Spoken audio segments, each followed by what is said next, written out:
শীতকাল খুবই মিষ্টি। আপনারা খেয়ে দেখবেন এবং যাচাই বাছাই করবেন এবং মঙ্গল জগদীশকে বিজয়ের মালা পরিয়ে দেবেন আগামী নির্বাচনে। আর সুষ্ঠু নির্বাচনের জন্য বেশি আশাবাদী, কারণ 26 সালের পাসওয়ার্ড হচ্ছে অন্ত্যেষ্টিক্রিয়ার বছর আর জানাজার বছর। আর 25 সালের পাসওয়ার্ড ছিল ওই যে হয়াত মত পকেটে সুযোগ পাইলে জেলে। দেখছেন, সব অল পার্টির আতঙ্ক ছিল, শুধু আমি একজন ছাড়া। সেজন্য 26 সালের পাসওয়ার্ড জানাজার বছর এবং অন্ত্যেষ্টিক্রিয়ার বছর এই বলে বিদায় নিচ্ছি। আসসালামু আলাইকুম, নমস্কার। আমি সৎ, ত্যাগী, সাহসী, আধ্যাত্মিক নেতা এবং মঙ্গল ধর্মের প্রবর্তক। বাংলাদেশ লেবার পার্টি এনআরএস প্রতীক নিয়ে নির্বাচন করতে যাচ্ছি। আমি বাংলাদেশ মঙ্গল পার্টি নিবন্ধন গ্রহণ করি নাই এবং নিবন্ধনকে খুব ঘৃণা করি, কারণ 60টারও বেশি দল নিবন্ধিত হয়েছে। কারণ 1 টাকার 2টা, 2 টাকার 5টা, ঠিক না বেঠিক? এবারের নির্বাচনে আপনি কি আশা করেন যে একটা সুষ্ঠু নির্বাচন দেখতে পাবেন? এখানে আমার হেভিওয়েট 2জন প্রার্থী আছে, একটা হচ্ছে বিফি বাদুর আর একটা হচ্ছে লুৎফর রহমান কাজল। তারা দুইজনে একজনে 1 লাখ 1 লাখ ভোট পাবে, আর আমি ওই ব্যারিস্টারের সুমনের মতো 1.5 লাখ ভোট পেয়ে আমি নির্বাচিত হব ইনশাল্লাহ। ইনশাল্লাহ। হ্যাঁ, 2 নম্বর হলো যে আমি একটা সুষ্ঠু নিরপেক্ষ নির্বাচন চাই, যেটা প্রথম শর্ত হলো প্রশাসনকে নিরপেক্ষ থাকতে হবে, পোলিং প্রিসাইডিং অফিসার যারা দেবে তাদেরকে নিরপেক্ষ থাকতে হবে, কোনো ধরনের পক্ষপাতিত্বমূলক পোলিং প্রিসাইডিং দেওয়া থেকে বিরত থাকতে হবে। এটা দায়িত্ব হবে নির্বাচন কমিশনে যারা কাজ করতেছে এবং যারা নির্বাচনের দায়িত্বে থাকবে, বিশেষ করে প্রশাসন। আমি আহ্বান জানাবো বাছাই করে যাতে নিরপেক্ষ লোকজন পোলিং প্রিসাইডিং অফিসার নিয়োগ করে, সহকারী প্রিসাইডিং অফিসার নিয়োগ করে, এবং যাতে কোনো ধরনের জাল ভোট না হয়। আমরা এমন একটা নির্বাচন চাই যে কোনো মারামারি হবে না, অনুকরণীয় অনুসরণীয় একটা নির্বাচন চাই। আমার ভোট আমি দেব, যাকে খুশি তাকে দেব, কোনো জাল ভোট হবে না, কোনো কিছু হবে না, যাতে কক্সবাজার 3-এর নির্বাচনটা সারা বাংলাদেশে সমাদৃত হয়। আপনাদের সকলকে ধন্যবাদ। নির্বাচনের পরিবেশ দেখতে পাচ্ছি, সুষ্ঠু নির্বাচন পরিবেশ। আমি অবশ্যই এখনো পর্যন্ত নির্বাচনের সুষ্ঠু পরিবেশ আছে, তবে আমি বলবো যে এই যে সামাজিক মিডিয়াগুলোতে, সামাজিক যোগাযোগ মাধ্যমগুলোতে যাতে কাদা ছোড়াছুড়ি না করে, এটা একটা সামান্য ব্যাপার নিয়ে অনেক বড় ধরনের ঘটনা ঘটে যেতে পারে। এনসিপি এবং জামাত জোটবদ্ধ হয়েছে, সেক্ষেত্রে বিএনপির উপরে কোনো প্রভাব পড়বে কিনা? না, ইনশাআল্লাহ কোনো প্রভাব পড়বে না। আর জামায়াতের প্রার্থী ইতিপূর্বে একটা মন্তব্য করেছেন সামাজিক যোগাযোগ মাধ্যমে যে সিল মারা হয়ে গেছে ইতিমধ্যেই, এই ধরনের একটি না, ওইটা ওনাকে জিজ্ঞেস করবেন, ওনাকে জিজ্ঞেস করেন সিল মারা কিভাবে সিল মেরে দিল আর কি, ওনাকে জিজ্ঞেস করবেন। Thank you. আমার নাম অ্যাডভোকেট সাইফুদ্দিন খালেদ। আমি জাতীয়তাবাদী গণতান্ত্রিক আন্দোলন এনডিএম থেকে এই মনোনয়ন ফরম জমা দিয়েছি।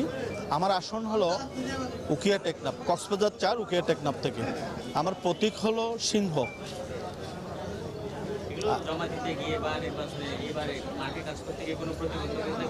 না, কোনো প্রতিবন্ধকতা হয় নাই, আমি সুষ্ঠুভাবে জমা দিতে পেরেছি। প্রত্যাশা তো আছে, প্রত্যাশা আছে তরুণ প্রজন্মের একজন প্রার্থী হিসাবে আমাকে এলাকার লোকজন গ্রহণ করতেছে, এটা আমি ছাড়া পাচ্ছি। তাই আমি আশা করতেছি আমি বিজয়ী হব ইনশাল্লাহ। আমি জেলা আমিরের কথা, জেলা আমির প্রার্থী হয়েছে, উপজেলা বিএনপির সভাপতি প্রার্থী হয়েছে, ওনারা আমার মুরব্বী, ওনাদের সম্পর্কে আমি মন্তব্য করতে চাই না। তবে আমি আশা রাখতেছি তরুণ প্রজন্মের একজন প্রার্থী হিসাবে, আমি একজন আইনজীবী হিসাবে, আইন প্রণেতা হিসাবে আমি ভূমিকা রাখতে পারবো, এলাকার উন্নয়ন করতে পারবো ইনশাল্লাহ। সবখানেই বিএনপির ঘাঁটি, সবখানেই জামাতের ঘাঁটি, সেখানেই তরুণ প্রজন্ম তরুণ নেতৃত্বকে বেছে নেবে, আমি এটাই দৃঢ় বিশ্বাস করি।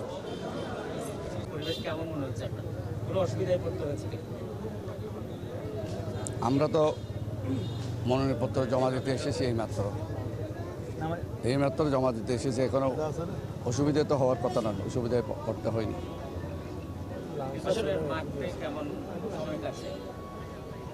মাঠে আমরা আরপি অনুসারে এটা নিষেধাজ্ঞা যেগুলো আছে এগুলো মেনে আমরা নিজেদের মতো মাঠে অবস্থান করছি। এখন জামাতের সাথে আপনার 8 দলের সাথে যুক্ত হয়েছে এনসিপি এবং এনডিপি, বিষয়টি আসলে কিভাবে দেখছেন ভোটের মাঠে এবং আপনার নির্বাচনী এলাকায় এটা কোনো প্রভাব লক্ষ্য করা যাচ্ছে কিনা বা প্রভাব পড়বে কিনা আদৌ? আমার তো মনে হয় না। সর্বোপরি কি প্রত্যাশা করছেন? ইনশাআল্লাহ মহেশখালী কুতুবের জনগণ 2001 সালেও আমাকে বেছে নিয়েছিলেন। 1996 সালের 12 জুনের একক নির্বাচন জামাত আলাদা জাতীয় পার্টির একক নির্বাচনেও আমাকে বেছে নিয়েছিলেন তাদের খাদিম হিসেবে।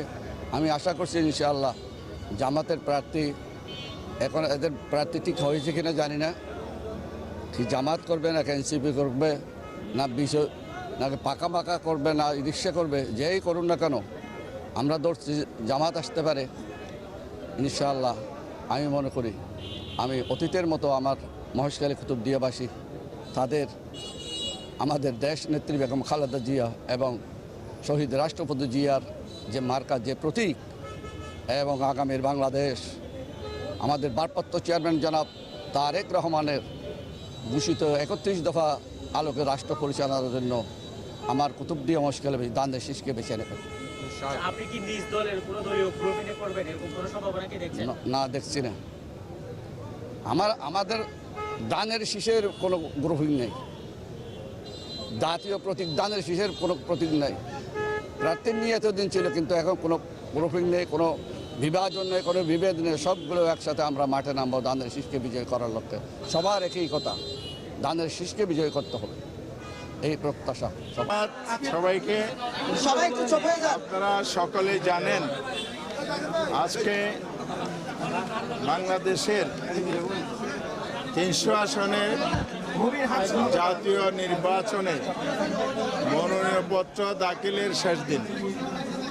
নির্বাচন কমিশনের তফসিল অনুযায়ী প্রত্যাহার হবে আগামী 19 তারিখ, ভোট গ্রহণ হবে 12 ফেব্রুয়ারি 26 সাল।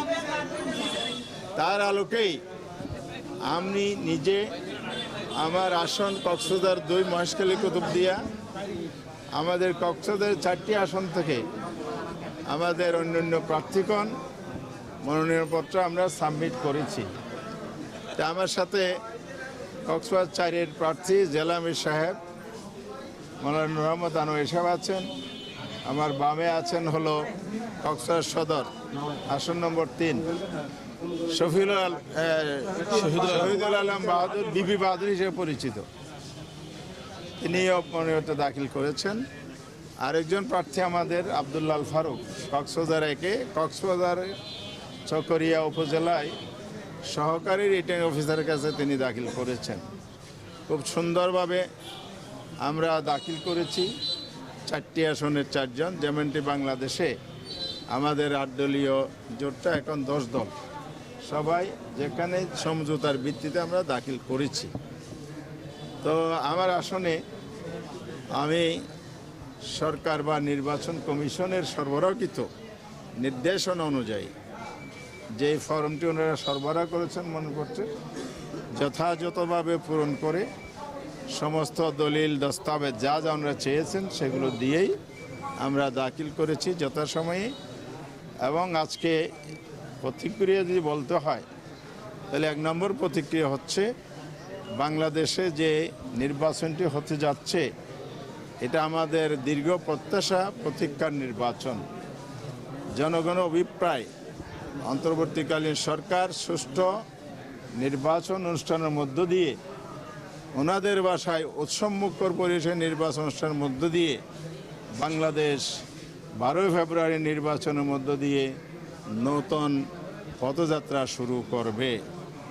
কিন্তু আমাদের কনসার্ন, আমাদের উদ্বেগ হচ্ছে এই সরকার এখনো পর্যন্ত লেভেল ফ্লাইং ফিল্ড তৈরি করতে পারে নাই।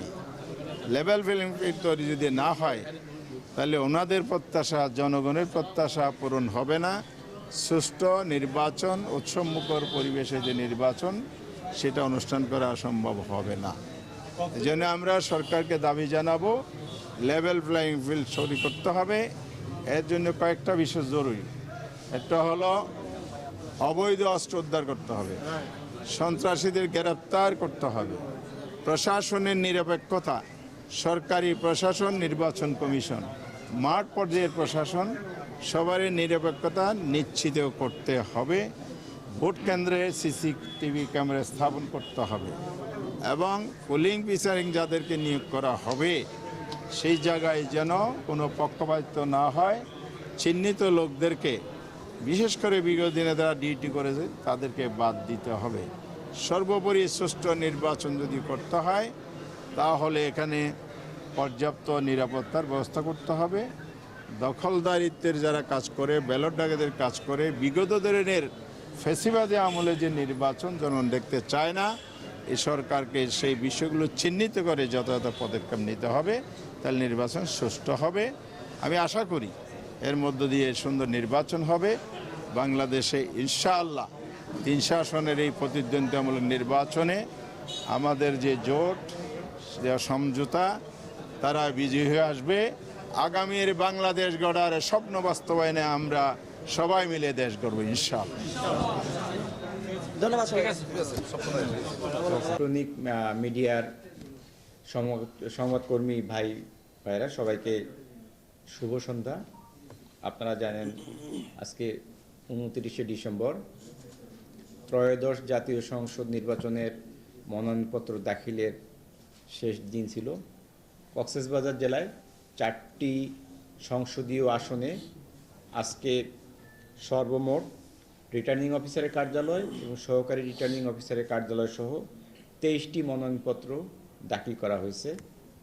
এর মধ্যে 294 কক্সবাজার 1 চকরিয়া পেকুয়া আসনে 5টি, 295 কক্সবাজার 2 মহেশখালী কুতুবদিয়া আসনে 7টি, 296 কক্সবাজার 3 কক্সবাজার সদর, রামু ও ঈদগাঁও উপজেলা নিয়ে গঠিত, এখানে 6টি, এবং 297 কক্সবাজার 4 উখিয়া ও টেকনাফ উপজেলা নিয়ে গঠিত যে সংসদীয় আসন সেখানে 5টি।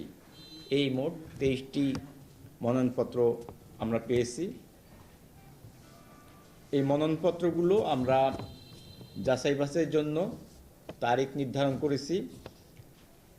কক্সবাজার 1 মনোনয়নপত্র যাচাই বাছাই করা হবে আগামী 2রা জানুয়ারি 2026 শুক্রবার বিকাল 3টায়, এবং কক্সবাজার 2 মনোনয়নপত্র যাচাই বাছাই করা হবে 2রা জানুয়ারি 2026 শুক্রবার বিকেল 4টায়। কক্সবাজার 3 আসনের মনোনয়নপত্র যাচাই বাছাই করা হবে 3রা জানুয়ারি 2026 শনিবার সকাল 11টায়। কক্সবাজার 4 আসনের মনোনয়নপত্র যাচাই বাছাই করা হবে 3রা জানুয়ারি শনিবার দুপুর 12টায়। এই ছিল আমার পক্ষ থেকে।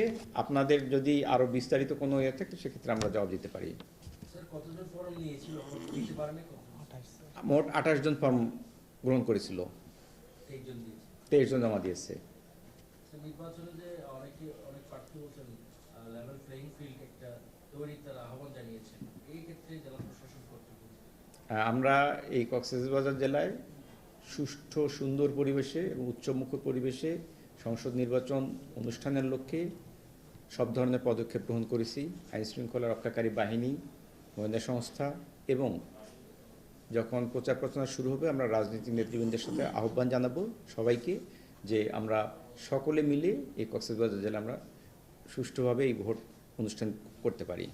আপনি তো রিটায়ার করতে চান, এখন অবৈধ অস্ত্র উদ্ধারের বিষয়ে যারা বিভিন্ন অপরাধী তাদের অভিযানের কোনো নির্দেশনা দেওয়া? হ্যাঁ, আমি আবারও বলি যে আইনশৃঙ্খলা রক্ষাকারী বাহিনীর সাথে আমরা এটা বসতেছি এবং সব ধরনের পদক্ষেপ আমরা গ্রহণ করছি, এটা চলমান। অবশ্যই আমরা সেটা ইয়ে করব। আমরা আমাদের সহকারী রিটার্নিং অফিসার, থানার ভারপ্রাপ্ত কর্মকর্তা এবং নির্বাচন অফিসার ওনারা উপজেলা পর্যায়ে প্রত্যেকটি ভোট কেন্দ্র পরিদর্শন করেছেন।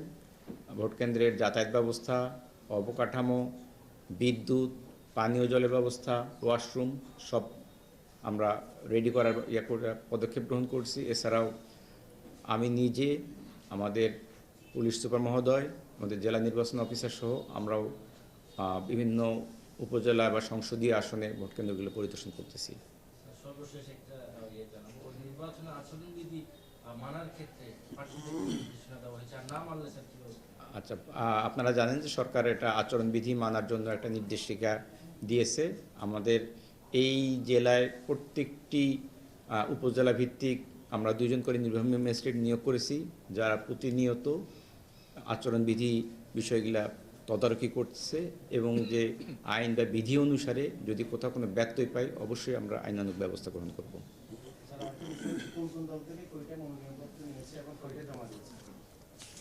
কোন কোন দল থেকে মনোনয়নপত্র কয়টা নিয়েছে সেটা আমার স্পেসিফিক নেই, আমি শুধু বলতে পারি যে কোথায় কয়টা জমা দিয়েছে। আপনারা যদি ডিটেলস জানতে চান, কক্সবাজার 1 আসনে স্বতন্ত্র প্রার্থী একজন, ইসলামী আন্দোলন বাংলাদেশের একজন, বাংলাদেশ জাতীয়তাবাদী দলের পক্ষ হতে একজন, গণ অধিকার পরিষদের পক্ষ হতে একজন এবং বাংলাদেশ জামাতে ইসলামের পক্ষ হতে একজন। এটা কক্সবাজার 1 আসনে। কক্সবাজার 2 আসনে ইসলামী আন্দোলন বাংলাদেশের একজন, বাংলাদেশ খেলাফত মজলিসের একজন, বাংলাদেশ জাতীয়তাবাদী দলের পক্ষ হতে একজন, গণ অধিকার পরিষদের পক্ষ হতে একজন, বাংলাদেশ জামাত ইসলামীর পক্ষ হতে, জাতীয় পার্টির পক্ষ হতে এবং এখানে একজন স্বতন্ত্র প্রার্থী মনোনয়নপত্র দাখিল করেছেন কক্সবাজার 2 আসনে। কক্সবাজার 3 আসনের বিষয়ে যদি বলি, সেখানে ইসলামী আন্দোলন বাংলাদেশের পক্ষ থেকে মনোনয়নপত্র দাখিল করা হয়েছে, বাংলাদেশ জাতীয়তাবাদী দলের পক্ষ থেকে মনোনয়নপত্র দাখিল করা হয়েছে, বাংলাদেশ লেবার পার্টির পক্ষ থেকে মনোনয়নপত্র দাখিল করা হয়েছে, একজন স্বতন্ত্র প্রার্থী মনোনয়নপত্র দাখিল করেছেন, বাংলাদেশ জামাত ইসলামীর পক্ষ হতে মনোনয়নপত্র দাখিল করা হয়েছে এবং আম জনতা দলের পক্ষ হতে মনোনয়নপত্র দাখিল করা হয়েছে। এটা কক্সবাজার 3 আসন। এবং কক্সবাজার 4-এ ইসলামী আন্দোলন বাংলাদেশের পক্ষ হতে মনোনয়নপত্র দাখিল করা হয়েছে, বাংলাদেশ জাতীয়তাবাদী দলের পক্ষ হতে মনোনয়নপত্র দাখিল করা হয়েছে, জাতীয়তাবাদী গণতান্ত্রিক আন্দোলনের পক্ষ হতে মনোনয়নপত্র দাখিল করা হয়েছে, লিবারেল ডেমোক্রেটিক পার্টির পক্ষ হতে মনোনয়নপত্র দাখিল করা হয়েছে এবং বাংলাদেশ জামাতে ইসলামের পক্ষ হতে মনোনয়নপত্র দাখিল করা হয়েছে। এই সাকুল্যে 23 জন। আপনাদের যদি আর কোনো বক্তব্য না থাকে, ধন্যবাদ সবাইকে। আসসালামু আলাইকুম। জি, আসসালামু আলাইকুম রহমতুল্লাহ। বাংলাদেশ জামাত ইসলামী আপনারা জানেন জুলাই আন্দোলনের পর থেকে একটি নতুন বাংলাদেশ বিনির্মাণের লক্ষ্য নিয়ে জুলাই চেতনাকে ধারণ করে একটি নির্বাচনের জন্য প্রস্তুতি নিচ্ছিল। কক্সবাজারের 4টি আসনে জামাত ইসলামী জাতীয় নির্বাচনের সিদ্ধান্ত নিয়ে কাজ চালাচ্ছিল। ইতিমধ্যে আপনারা জানেন বাংলাদেশের 10টি বিভিন্ন দলের সমঝোতার ভিত্তিতে মনোনয়নপত্র নেওয়া হচ্ছে কিনা আমরা ইতিমধ্যেই যোগাযোগ করেছি। আমাদের 8 দল প্লাস 2 দল এলডিপি এবং এনসিপি সহ এই 10 দলের ঐক্য হয়েছে এবং এই ঐক্য ইনশাল্লাহ অটুট থাকবে। আসন নিয়ে 2-1টি জায়গায় যে গিয়া চলতেছে, এটা প্রত্যাহারের আগেই শেষ হবে এবং আমাদের কাছে কেন্দ্র থেকে দৃঢ় অঙ্গীকার ব্যক্ত করা হয়েছে যে আমাদের ঐক্যে কোনো প্রকারের ফাটল ধরবে না এবং আমরা ঐক্যবদ্ধভাবে নির্বাচন করব। প্রত্যাহারের আগে সব সমস্যার সমাধান হয়ে যাবে ইনশাআল্লাহ। আমি শুরুতেই বলি, স্বতন্ত্র এমপি প্রার্থী হওয়া খুবই কঠিন কাজ এবং কেউ হইতে পারে, তবে এটা ফুলফিল করা খুবই জটিল, এটা আমার অভিজ্ঞতা বলছে। তবে আমরা মাশাআল্লাহ এটা করে ফেলেছি, আমাদের যেহেতু মাঠে টিম আছে আমরা করে ফেলেছি এবং আমরা নেমেছি এই দেশের 70% গরিব মানুষদের জন্য কাজ করার জন্য। ফলে আমাদের যে কমিটমেন্ট, সেই কমিটমেন্টের জায়গা থেকে বলতে পারি এই কমিটমেন্ট যেহেতু জনগণের সবচেয়ে দুর্বল অংশের জন্য কাজ করা, সুতরাং আমাদের কাজ করতেই হবে, সেখানে যা কিছু সামনে থাকুক বা যেভাবেই হোক। নতুন এবং ফিরে আসা গ্রাহকদের জন্য নগদে চলছে ক্যাশব্যাক সহ প্রতিদিন হাজারো উপহার জেতার সুযোগ। হবে আশা আর ফেরা, সারপ্রাইজ সেরা।